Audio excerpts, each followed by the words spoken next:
हम पढ़ रहे हैं how to read faces, Mary Homestead Stanton, volume first है, थ्योरेटिकल पार्ट चल रहा है, चैप्टर थर्ड।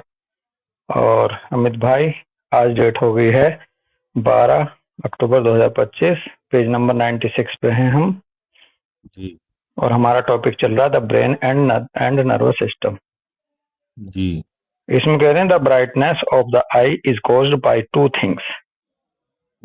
आंख की जो ब्राइटनेस है उसके लिए दो चीजें चाहिए होती हैं, दो चीजों की वजह से होती है। In the first place, a ji fine thin skin will give a corresponding bright sclerotic and retina to the eye. पहले स्थान पर जो फाइन थिन स्किन है ये देती है ब्राइट स्क्लेरोटिक एंड रेटिना आंख का। जी A bright eye is never seen in combination with a very coarse thick skin. Bright eye जो है कभी भी नहीं देखी जा सकती अगर कोई इसका इंसान जिसकी स्किन कोर्स हो और थिक हो, खुरदरी हो और मोटी चमड़ी वाले की आंखें कभी भी ब्राइट आई नहीं हो सकती, की आंखें ब्राइट नहीं हो सकती। पहला तो ये था। The second cause of brightness of the eye is occasioned by the quality and expansion of the optic nerve. और दूसरा जो है सेकंड कॉज है ब्राइटनेस का कि वो ओकेजन्ड समय समय पर quality and expansion of the optic nerve कैसी है उससे तय होती है ब्राइटनेस।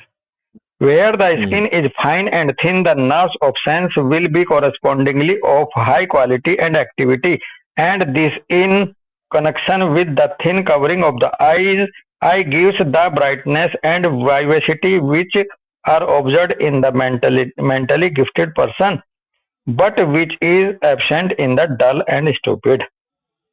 जहां पर थिन फाइन स्किन होगी, नर्व जो है वो सेंस करेंगी कॉरेस्पॉन्डिंगली हाई क्वालिटी और एक्टिविटी को, and this in connection with the thin covering of, और साथ के साथ यदि थिन कवरिंग ऑफ आई होगी स्किन की तो ये ब्राइटनेस देगी और एक जिंदा दिली देगी वाइवेसिटी के रूप में, जो कि ऑब्जर्व करी जा सकती है किसी मेंटली गिफ्टेड पर्सन में जिसको भगवान ने अच्छे से मेंटल पावर दे रखी हो, परंतु ये डल और स्टूपिड बंदे में नहीं मिलेगी हमें। बिल्कुल। Compare the eye of the hog with that of the deer और डॉग। आप इसकी तुलना कर सकते हो जो जंगली सुअर है उसकी आंखों की किसी हिरन की या किसी कुत्ते की आंखों से। The eye of A Spencer with that of Daniel Lambert the celebrated fat man and you will have proof of this statement. और आप आंखें देख सकते हो स्पेंसर की और उसकी तुलना कर सकते हो डैनियल लैम्बर्ट से जो सेलिब्रेटेड फैट मैन रहे हैं उनसे, तो आपको इसका प्रूफ मिल जाएगा इस स्टेटमेंट का।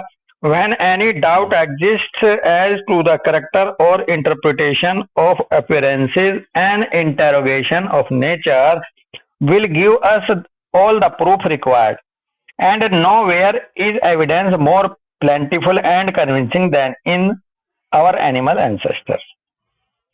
जी जब हमें कोई डाउट हो इसके करेक्टर को लेकर के, इंटरप्रिटेशन को लेकर के, इस अपीयरेंस के किसी, तो इंटरोगेशन कर लें आप नेचर का, वो हमें देगा एक प्रूफ जिसकी हमें जरूरत है, और वो हर जगह नाउ एयर जहां पर वो एविडेंस के रूप में प्रचुर मात्रा में मिलेगा और हमें कन्विंस करेगा। हमारे एनिमल एंसेस्टर्स जो रहे हैं उनसे हम तुलना कर सकते हैं अगर हमें कोई डाउट हो इस बात पे।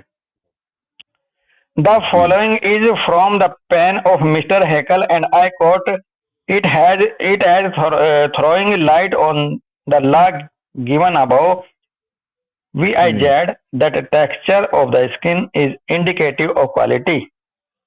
फॉलोइंग जो है जो अब आगे निम्नलिखित जो वो चर्चा होगी ये मिस्टर हैकल के पेन से लिखी हुई मिलेगी, जिसमें उन्होंने कोट दी है जो कि लाइट डालती है, जो ऊपर नियम दिया इसके ऊपर, अर्थात that texture of the skin is indicative of quality, यानी कि जो टेक्सचर किस तरह से इंडिकेशन है क्वालिटी का स्किन की टेक्सचर, ये मिस्टर हैकल साहब ने लिखा है जो इस प्रकार है। Mister Haeckel observe, let us turn aside from these very interesting features in evolution and examine the development of the letter human skin covering with its hairs, sweat glands, etc., physiologically this outer covering plays a double part.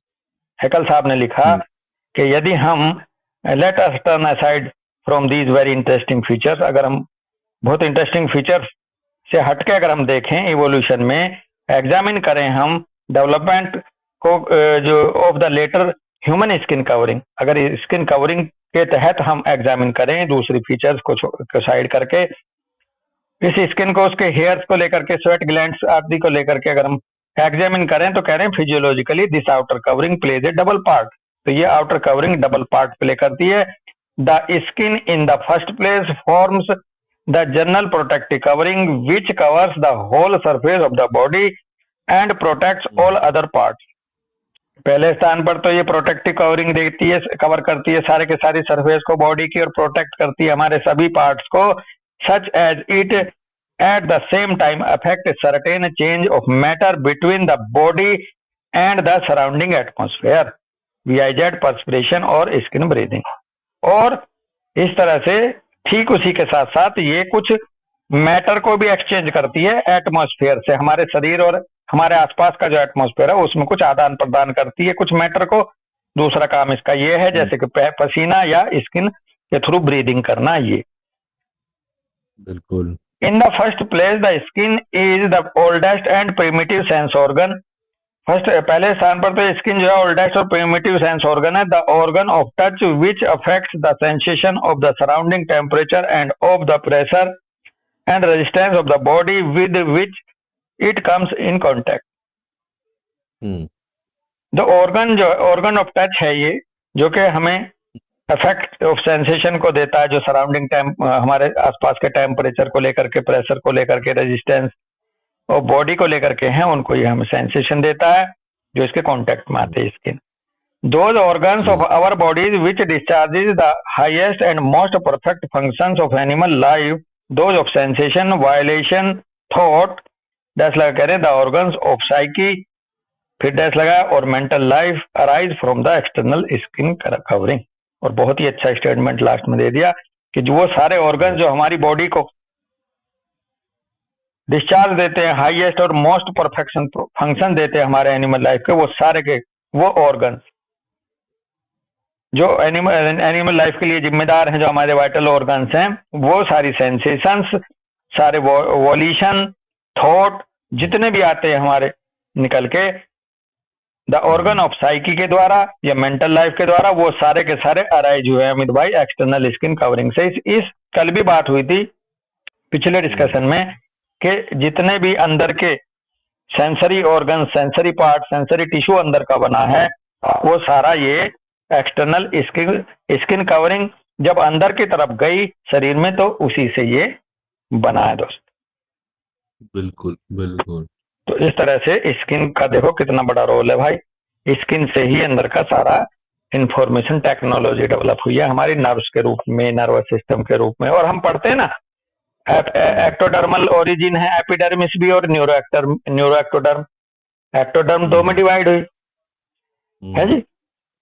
बिल्कुल हाँ जी। तो वो लगा जैसे हैरिंग्स लो भी inner to outward होती है ना। हाँ हाँ हाँ, जो इंटीरियर टू एक्सटीरियर का जो रोल है वो भी यही है। और जो इंफॉर्मेशन जाती है outer side to inner side, है ना भाई। तो यहीं रुकेंगे दोस्त। बिल्कुल। राम राम भाई। राम राम भैया।